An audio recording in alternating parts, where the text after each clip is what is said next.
hasil dua pakat musyawarah kaum Wahabi itu biar kesimpulan baja ketang hanya pakai urinya. Urinya haram pakai BH. Nyan fatwa. Iteken di negara Arab Saudi. Berarti fatwa negara. Haram pakai BH bagi urinya. Pakai mata Rasulullah hana BH. Man soco. Lapu ngau fatwa. Jika hit maya terjadi lagi nya maya anak gadis anak darah 15 tahun naik pakai BH anak tak gurahi lah. Maya heboh dengar ganamnya ke bahaya. Kapaya tingku wong. Karena naknya tingku mom beh tingku. Ada gerukum awai tujuji. Orang agam je pakai kolor. NSMP je lah nak pakai kolor na pupu. Mamnya duk mu ni kan kajet jun ke perengkut ke baik. Timnya EU dia nyanyi ke perengkut balu jun je. Ada kurang-kurang tak fatwa.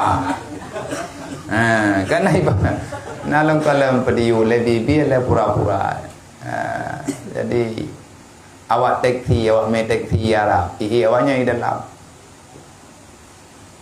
Naudip tip. Udah musinya. Terlalu lebar. Itu gue oleh penumpang yang ikut. Awalnya, ya akhi, haram. Tanya, mada haram? Sautul haram. Nyentuhnya haram. Apakah haram? Li'annahu la fi zamannya Rasul. Nyahana masa Nabi. Iya mati. Oke, mati. Nodai mau suapi. Icok le tukang le supet taksi buat api.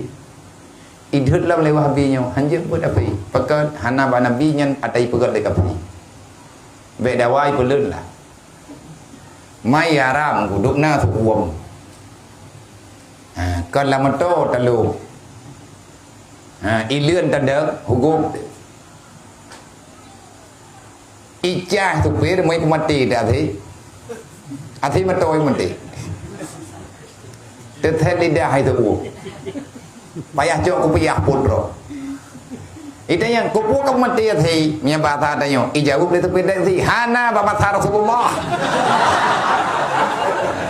Anjir pada bahasa hana bahasa Rasulullah. Tapi nyo tu uang. Itren tu beda athi. Ihu yu. Hai kupu kamu tren lo. Teksi hana bahasa Nabi kajak nak apa. Namu puacap ilahnya dro-dronyan gara-gara haba bangai. Hanyalah mata Nabi kah hana mata kemri ya. Hana mata sedan, hana teksi, hana nyo, hana je kae kuda. Hana kuda kae gelide. Ibadah tu teksinya digah mata ibu pera bayar betul. Aleh na jadi ikut Wahabi lah betiganya lah. Milanya karena hana tahu lawan.